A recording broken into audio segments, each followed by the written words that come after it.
Well, I want to talk to you today about surviving the holiday season. We started it last week, but as you know, the holiday season can be a bit stressful. Anybody feeling the stress yet? Anybody feeling? Yeah, okay. So it happens for a lot of reasons. It happens because of family dynamics. It happens because we all get together for a few days, sometimes a week, sometimes even longer in the house with extended family members we don't see for most of the rest of the year. And so this stress level rises. Now, I remember growing up this mysterious stress that happened around Christmas. And what I noticed is that my mom and my dad began to kind of bicker a bit around Christmas. And it was hard for me to figure out exactly why, because to me, Christmas time was the best of the year because it was all about me. I get presents and whatever. And so I couldn't understand why mom and dad had this tension. And I'm beginning to understand it now. And one of the things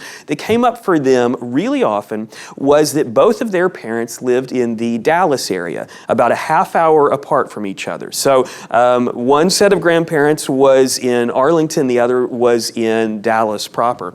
And this argument would come up every single year. It would come up that how long are we going to spend at each grandparent's house? And they would, they kept it fairly tame, but we could sense there was this tension.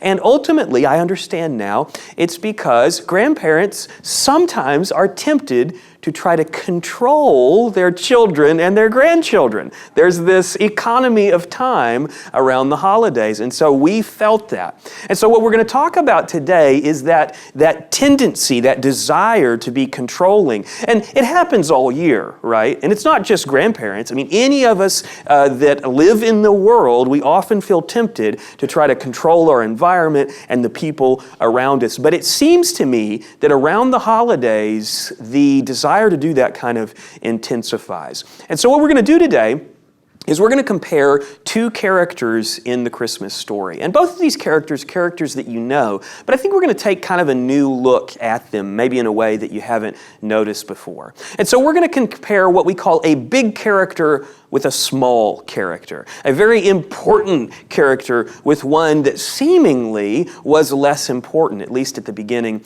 of the story. Now, one of the characters we're going to talk about is Herod, and Herod had big status. I mean, he was a very important person, and he played a big role in the Christmas story. And so I just want to kind of list some of the things about Herod so you kind of understand where he's coming from. He was the Roman power in Judea. He was a king who was placed in power by Rome, by Caesar. He had a secret police to monitor and report. These secret police were people that were just plain clothes. They would be part of the population, and they would listen to what people are saying because he wanted to know how popular he was and whether or not people still liked him and liked his rule and things like that. And so they would report, and sometimes that would not go too well. He had a bodyguard detail of 2,000 men. I mean, this guy was obsessed with his own security. Can you imagine trying to just get across town with 2,000 people? I mean, it was a parade everywhere he went. He had a huge bodyguard.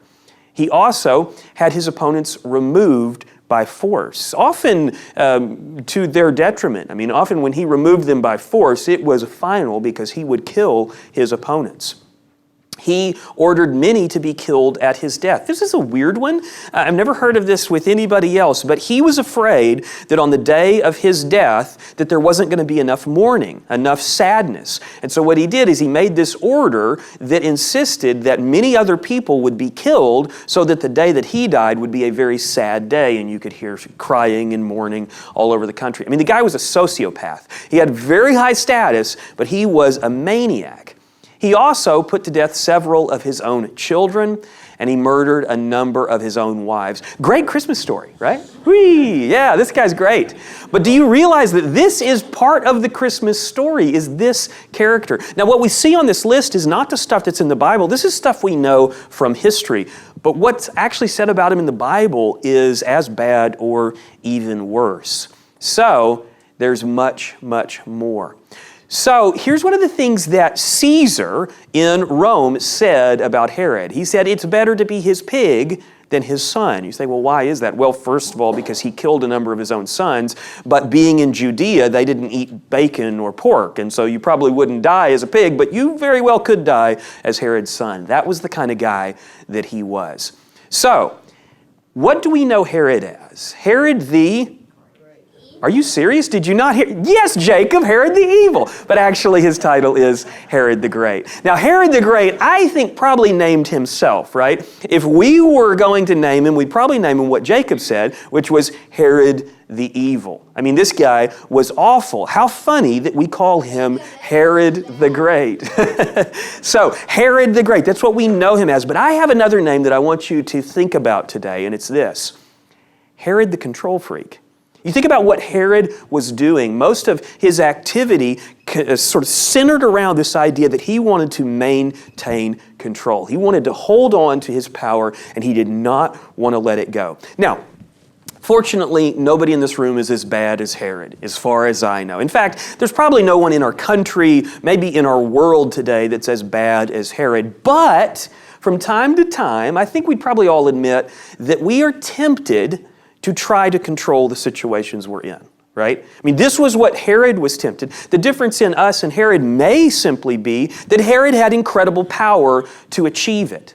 I don't have the power that Herod did, but sometimes I'm still tempted to control the situation I'm in. And so here's how to know if you might have control issues. And so think about this a little bit. Think about whether this might represent you as we read through these. Some of these might hit a little close to home, so sorry for stepping on toes. Rather than controlling your emotions, you try to control the environment and the people in it. If that feels familiar, you might have some control issues. You invest a lot of time into trying to convince other people to change. If that's you, you might have some control issues. You often hurt others whom you love by trying to control their actions. Clearly a control issue. You spend a lot of energy trying to prevent bad things from happening. That's a telltale sign of control issues. You often correct people when they're wrong and resist admitting when you're wrong. Clearly a difficulty with control.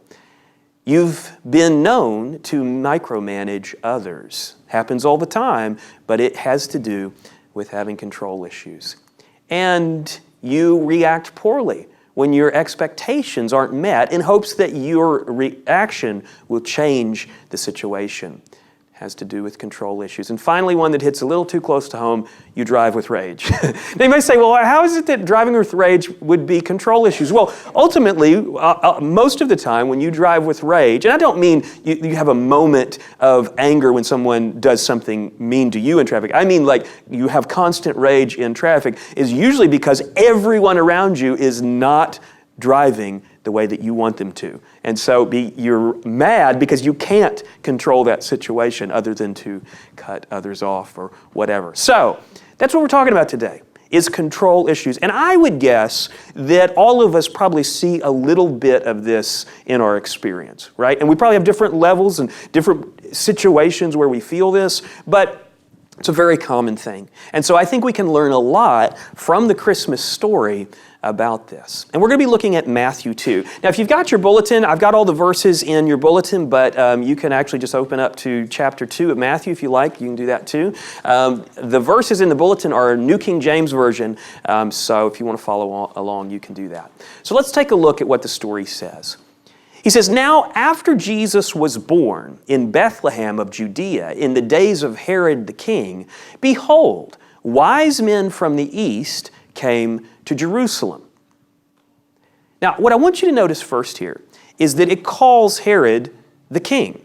And rightly so. I mean, he is the king at this time. Remember, he was installed by Rome. And so what I want to do is I want to build for us kind of this purpose statement of what we're going to learn today. Okay? And the first little phrase that I want to put in this purpose statement is Big Herod. I like that title. I think it fits Herod. He was trying to be a big guy, and he really was in Judea. He was the big personality. We had this guy in high school we called Big Dave. He played center for the football. Everybody knew him. That's an image for me of Herod. He was an important person. Any room he was in, he was the highest ranking official. So this is Big Herod because he is the king. So saying, where is he who's born King of the Jews? So these wise men show up and they ask this really interesting question. Where is he who is born King of the Jews? Now, I highlighted the word born there because Herod was not born King of the Jews. In fact, Herod was kind of a half-breed. He was half Jewish, but he was half other stuff. And so a lot of the more conservative and Orthodox Jews of his time would have said, Herod is not a legitimate king. He was installed by our enemies, Rome. He was not born to be king. He's just a guy that rose to power, and he took control of the country by nefarious means. And so Herod was not born to be king. Now I want you to think about these wise men for a second. They show up in Judea, which is Herod's territory, and it seems that they go to Herod. Can you imagine this moment? They knock on his door, Herod comes to the door, and they say, "Where's the real king?" I mean, this guy is a dangerous guy. So this tells me these wise men probably were very powerful. They probably were very secure in their own position. And so they show up and they're asking for the king who is born to be king of the Jews. And you can imagine how this might bother Herod a little bit. So it says, where is he who's born King of the Jews? For we saw his star when it rose and have come to worship him. When Herod the king heard this, he was troubled, and all Jerusalem with him. And so what we notice in this story is that Herod had some big emotions. Herod was troubled. This really bothered him. Now here's how Herod should have responded. He should have said, "Oh, goody, goody, goody, the Messiah has come. He's been born." But Herod doesn't respond that way. He is troubled. So Big Herod has big emotions. Now each of us have big emotions, right? Each of us have felt things that threaten us.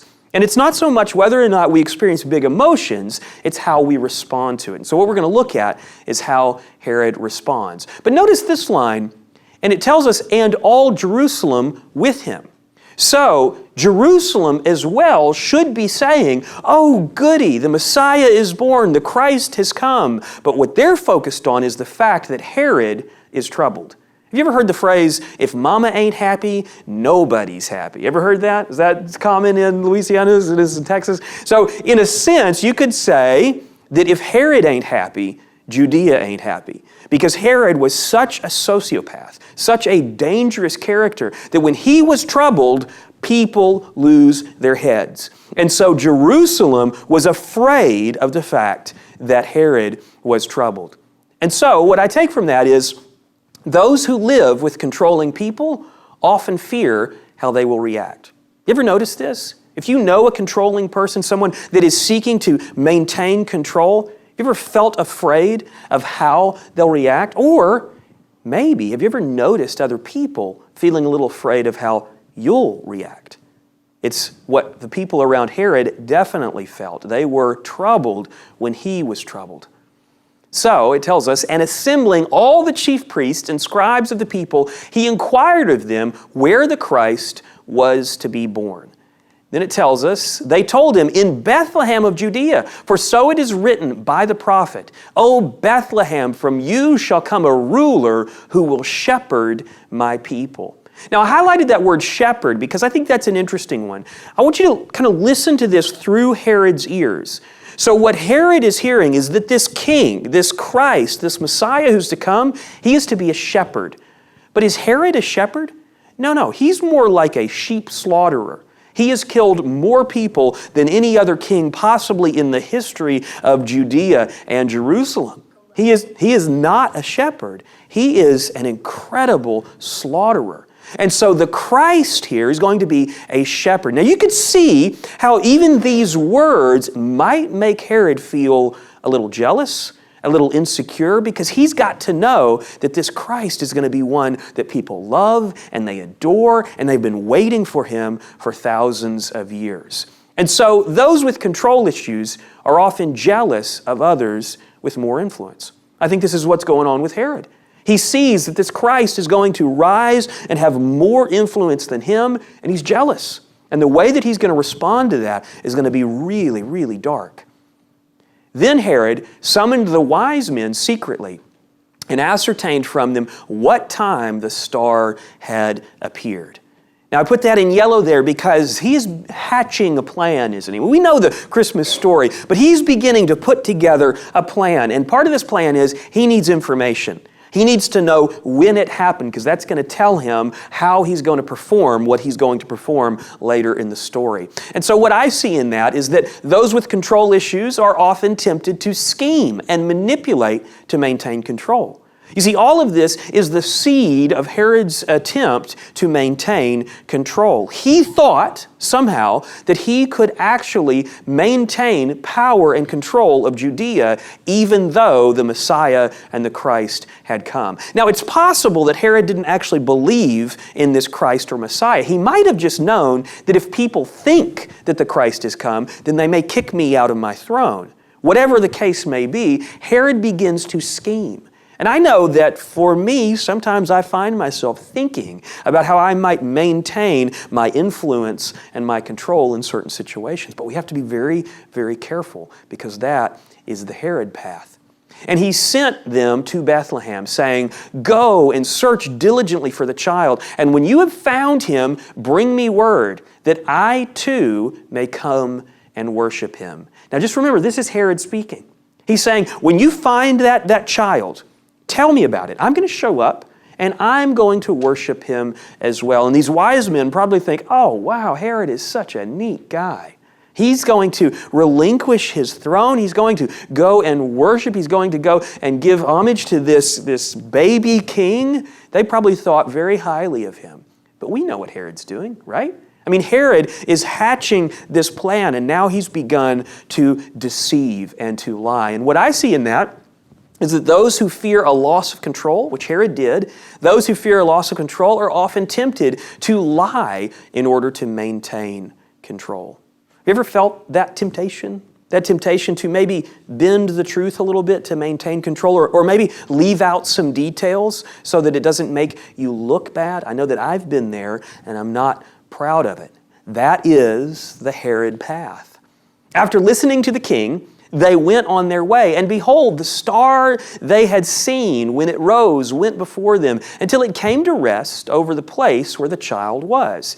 When they saw the star, they rejoiced exceedingly with great joy. Now, I want you to just kind of contrast here what the wise men felt about seeing this star, and ultimately what it would mean is they would see this child. They were joyful. It says they had exceeding joy, the opposite response from Herod.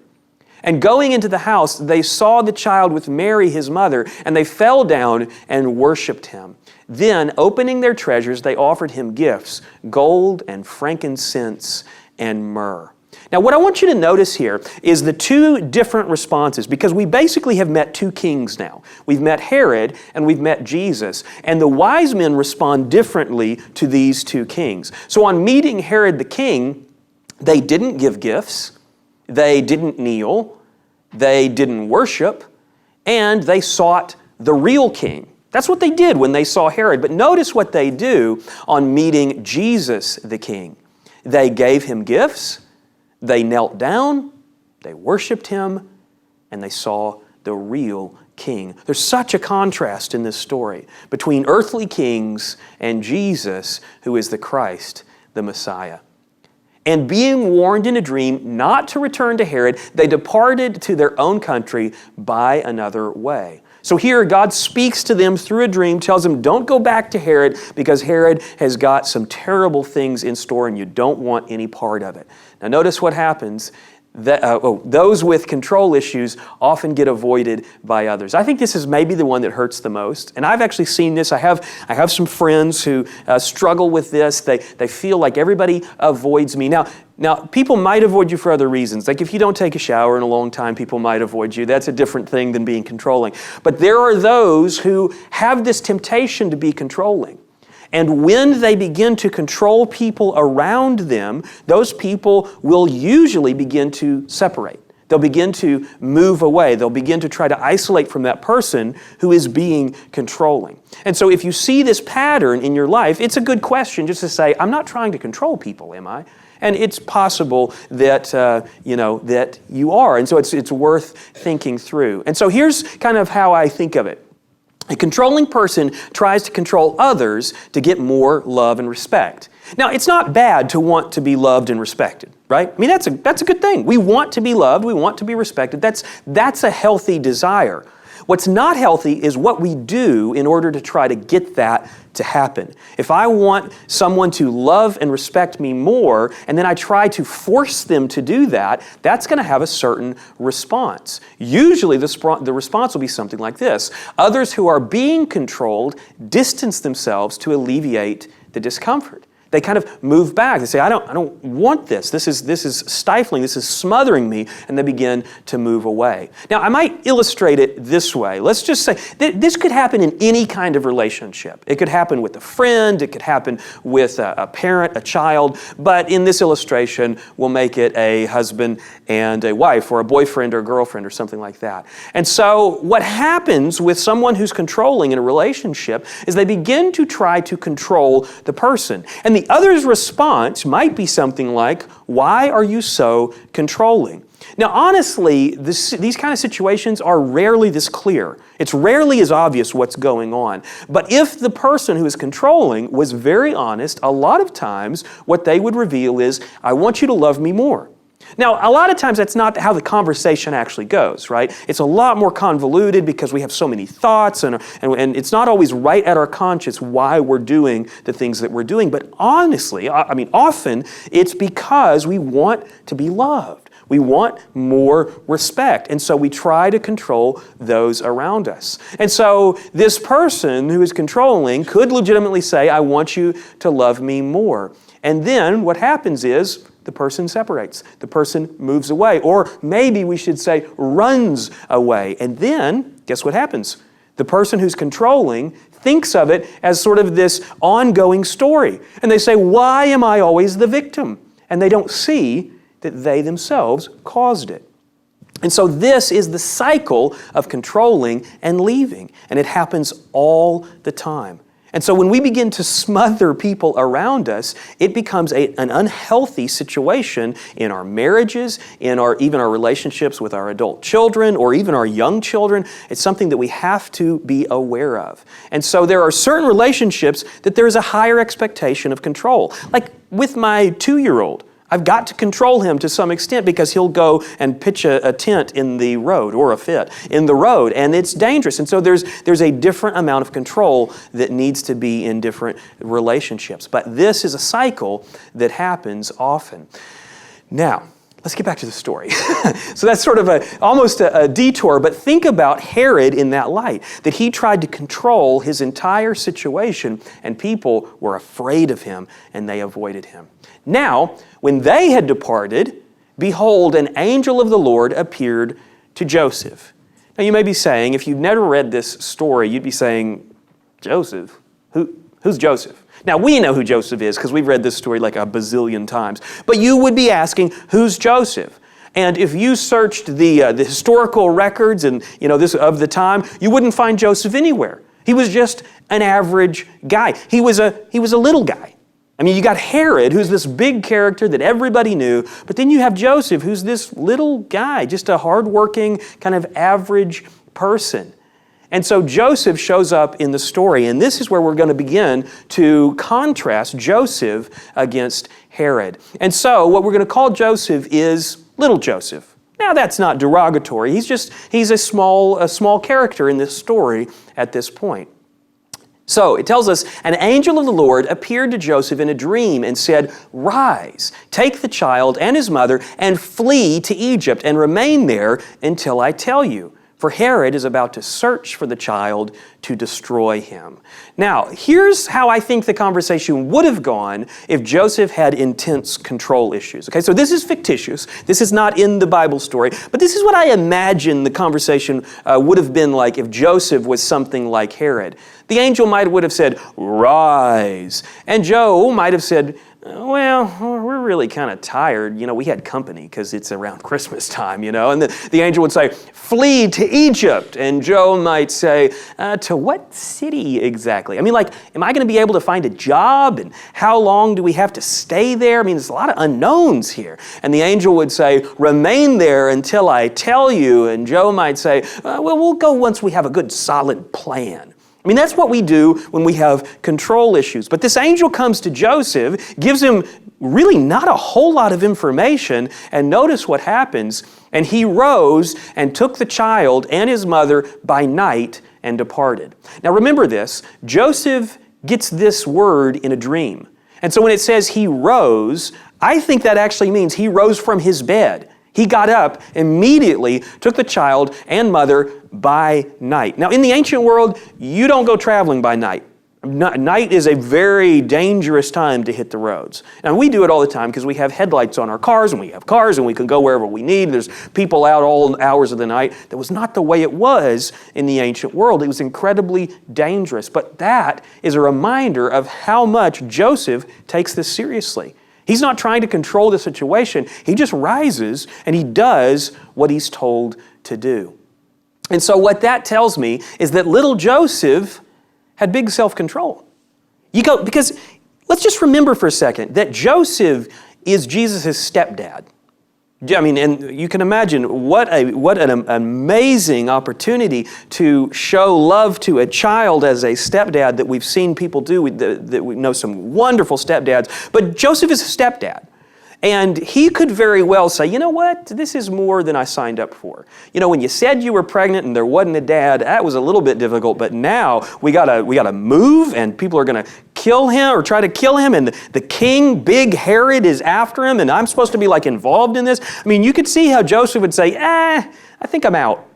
Plenty of dads do it, right? For way less things. And so Joseph here demonstrates that he is of high character.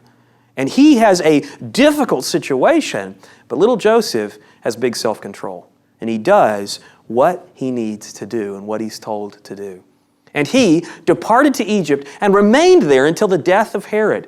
This was to fulfill what the Lord had spoken by the prophets. "Out of Egypt I called my son."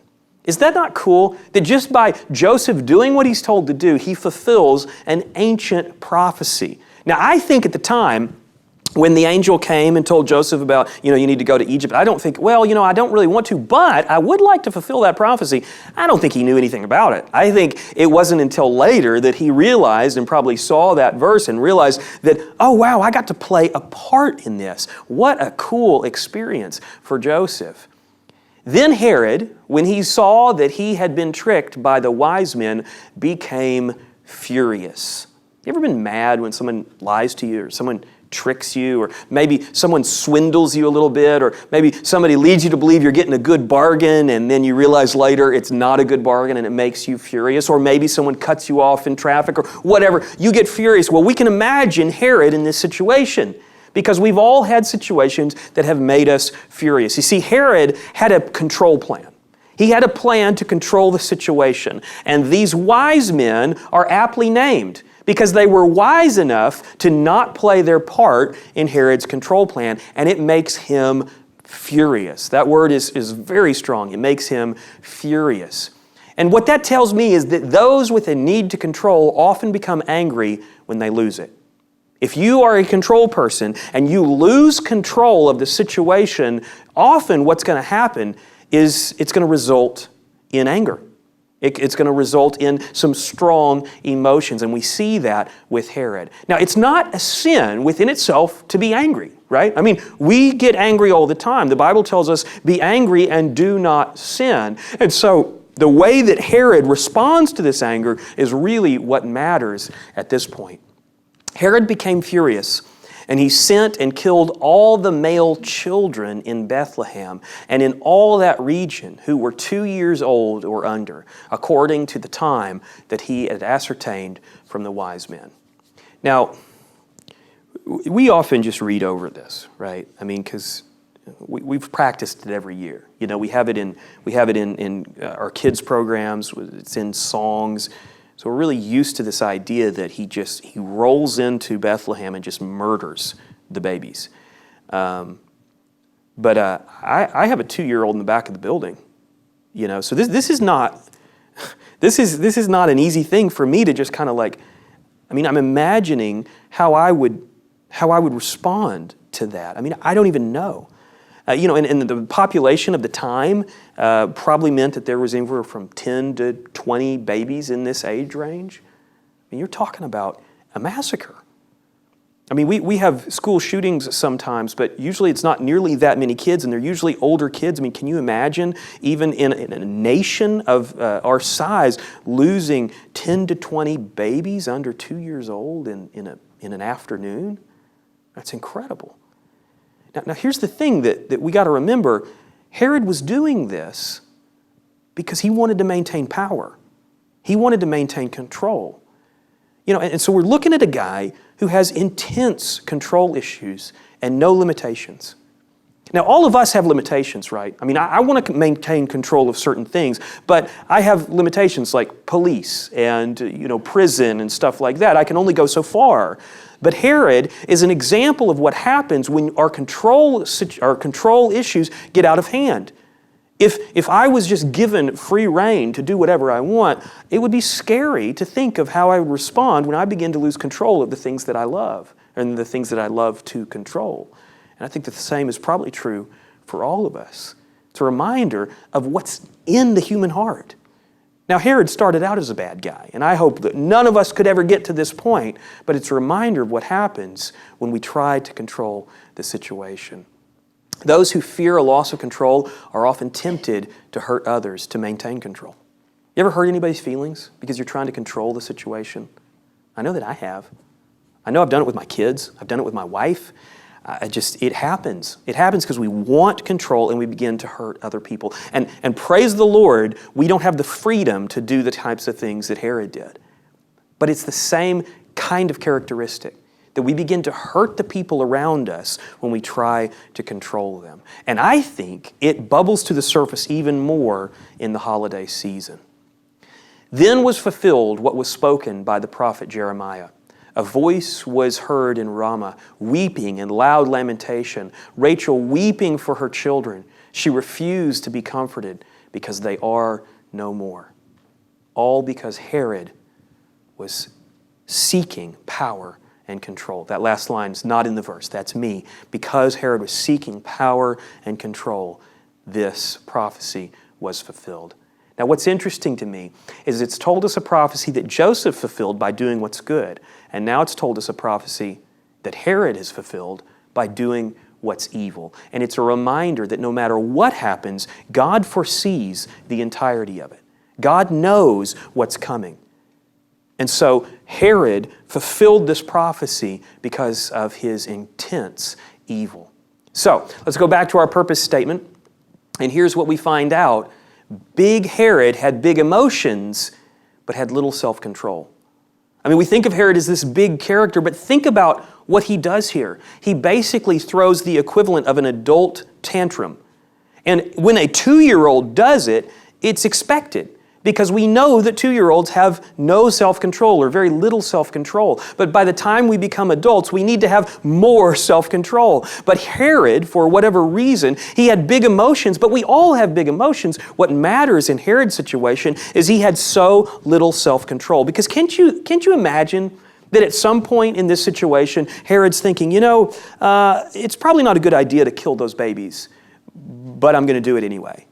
I mean, the guy was still human. Certainly deep down somewhere there was some conscience that said, don't do this, don't go down this path. But his emotions, it seems, overwhelms him because his furiousness is what results in the massacre. And so Big Herod had big emotions but had little self-control. tells us, "But when Herod died, behold, an angel of the Lord appeared in a dream to Joseph in Egypt, saying, 'Rise, take the child and his mother, and go to the land of Israel, for those who sought the child's life are dead.' And he rose and took the child and his mother and went to the land of Israel." Do you notice that once again, Joseph doesn't argue? I mean, being in Egypt, you may think, oh, Egypt's awful. Actually, one of the largest Jewish communities in the world at the time was in Egypt. So that what probably happened is Joseph and his family went to, I would guess, Alexandria, but I don't know. But Alexandria had a huge Jewish population, and it was a nice place to be. And it was not that far from Israel, so you could still make trips up to the temple when you wanted. You can make your pilgrimage. But it was a safe place. It was a place that they could go and live out a wonderful Jewish life. And so it's very likely that Joseph probably already found some work. They probably found a place to stay. They probably had begun to integrate into a normal lifestyle. And then the angel shows up and says, "Okay, it's time's up, gotta go." And it would be really easy. I mean, have you guys ever been in a situation where you have to move multiple times, pretty close? I mean, like if you're a military family or something like that. I've heard horror stories of getting locked into a new school and then you have to leave, or getting locked into a new job and then having to move. And Joseph, as far as we can see, doesn't complain. He doesn't gripe about it. Now, I mean, maybe he did a little and it's not in the story, but we don't see it. What we see is Joseph just does what he's told. The guy is impressive.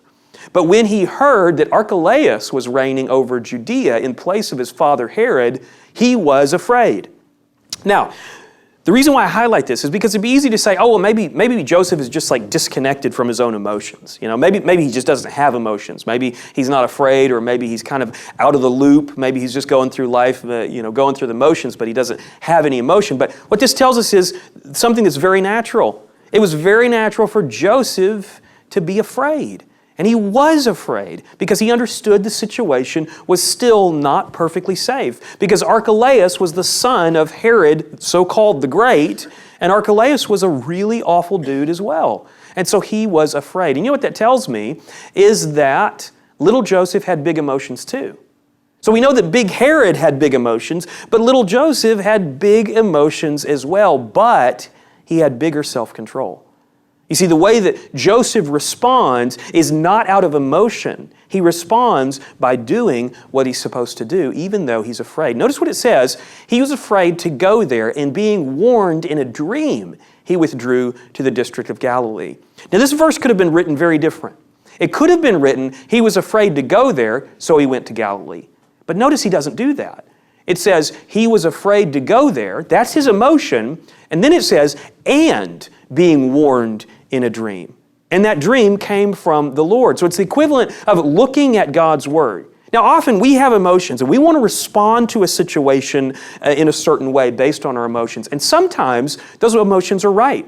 If I'm afraid, sometimes it makes sense for me to try to get out of a certain situation. But I need to do what Joseph did, is to both consider my emotions, but also consider God's Word. He doesn't just respond out of his emotions alone. He considers what God had told him as well. So both his emotions and God's Word were important to him, and he responds as he considers all of it. He didn't act on his feelings alone. He let God's Word make the decision. And do you know what I think Joseph would have done? If God told him to move back to Bethlehem, I know it's dangerous, and I know you're afraid, but move back, I suspect Joseph would do it. Because it seems like Joseph is the kind of guy that puts his emotions second, and he has a greater sense of self-control. So, it tells us, and he went and lived in a city called Nazareth, so that what was spoken by the prophet might be fulfilled, that he would be called a Nazarene. So, what I want to do is I want to compare these two characters. I want to compare kind of what we've seen about Herod and what we've seen about Joseph. And so I'm still calling him Big Herod and Little Joseph, but maybe this list might make us think about a new name. So, Big Herod lied. He schemed. He feigned virtue. He lost his temper. He murdered babies. He tried to kill Christ because he only trusted himself. I mean, when you think about control issues, that is ultimately what's at the root of it. is that if I only trust myself, then I'm the only one I can trust to get this situation right. If I only trust myself, then I am the one who has to control. And that's what Herod was experiencing, I think. He was experiencing this situation where he didn't trust God to deal with the situation. He trusted himself. And his ideas for how to control were really ugly. Now let's take a look at how Joseph responds to the situation. Little Joseph left home. He settled in Bethlehem. He fled to Egypt. He resettled there. He returned to Israel, and he resettled in Nazareth. And I think it's because he trusted God's word. He trusted what God was telling him. And so we see these two lives kind of set right next to each other. And in fact, it's a pretty short amount of time in these two lives of Herod and Joseph. Now, Herod, by the world standard, is a big character and Joseph is a small character. But I think we begin to see that the one who has bigger character is not Herod. It's Joseph. So, big Herod had big emotions, but had little self-control. Little Joseph had big emotions, but had bigger self-control. So what I want to do is think about this line for just a second. Big Herod had big emotions, but had little self-control. Thus, Herod was little. He's the little character in this story. I want us to think about this. Little Joseph had big emotions, but had bigger self-control. I think that means that Joseph is the one with the greatest character. He is the big character in this story. And one more thing to remind you is that little Herod, we'll call him that now, fulfilled God's plan by doing evil. Now, ultimately, it seems that what Herod was trying to do is block God's plan. But to Herod's frustration, I would guess, he was actually fulfilling God's plan by doing evil because it was prophesied long before Herod ever did these things. But big Joseph fulfilled God's plan by doing good. So, little people trust themselves and attempt to control others. Big people trust God and learn to control themselves. Here's the irony of the situation, is that people with control issues rarely focus on controlling themselves. It's almost always about controlling everyone else. If I had a control issue, but the only one I was focusing on was controlling myself, then that wouldn't be called a control issue, because that is what we call character. That's what we call maturity. So little people trust themselves and attempt to control others. Big people trust God and learn to control themselves. So, we can make this personal. I'm little when I try to trust only myself and try to control others. I'm big, or we could say my character is big, when I trust God and learn to control others. Now, I want to give you an opportunity to put this sermon into practice. On December 22nd, this is sort of a plug, but it is also a transition. On December 22nd, we're going to have a service, a Christmas service, but it's going to be a fun Christmas service. Krista told you a little bit about it, but it's going to be a fun thing. We're going to do a trivia game. We're going to have wassail. We're going to have some treats. It would be a great time to invite a friend, but I don't want you to try to control your friends.